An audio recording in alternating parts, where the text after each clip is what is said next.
Yate o maje bokoli bisa biso soko boki biso munoko eko kuna ko ba mama biloko ezebele. Oyo pe alingi aya tozali bongo na rue Saint-Josse numéro 49 awa na commune ya Saint-Josse. Tokabola na bino ipati lié. Et Salami Bongo, le papa de moi-même, balobi ya lona kango ye moko milangi wana minene wana. Ye mama Yvette kokwa sali bongo surprise. Wana bato anglais bato balobi na me kaka mo se kanga ite. Ezali surprise. Meka mama, meka. Esimbi Papa Fabrice esimbi Kitoko wa. Ya Théoma il esimbi to esimbite. Esimbi. Oh fungola motema ngana ko meka anglais na ngana troisième âge moto ko meka anglais yo ko tika yebo. Koyeko na muno kweza outil de communication. Ata na 100 ans koyeko na kaka. Ya te yolinga oloba na Kingwande wana sepet. Ya ibaka Kingwande yango mala. Ya te yako yango mala. Bitene Ngwande. Très bien.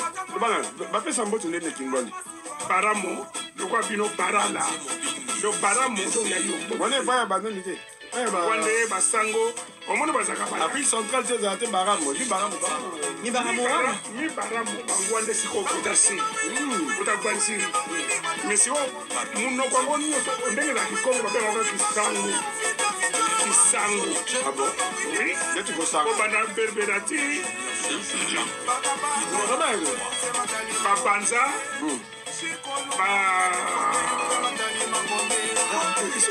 Le bon micro.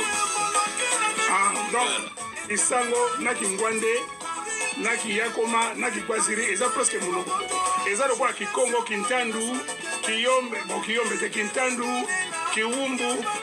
Mami mingana ngana tuna siko yateyo likambo nyonso tu yateyo ayeba ndene yateyo okiko pesa ele kambo bino moni moto akotuna ngai wana ye pene na yateyo ata kilometre moko te siko ye akotuna mamimi nga atunaka ndenge nini yateyo ayebaka nyonso me yateyo ye akotuna wana ata kilometre te bino omoni makambo ondoki te ondoki te moko nango ye wana yateyo lobana yo likambo ratara yo te soki batuni likambo oyebaka nini yo ben ekoye ko rater mais au moins problème ezali il y a ce qu'on appelle la culture générale au moins kala badbang na belema de comparaison te ko tuna to bolika ne so monde bolema kama o pakala to twimba la moko et puis to sel nango pendant presque demi-siècle le kuta soko ye na Congo il suffit muta do bien ngwa za makasi to boli money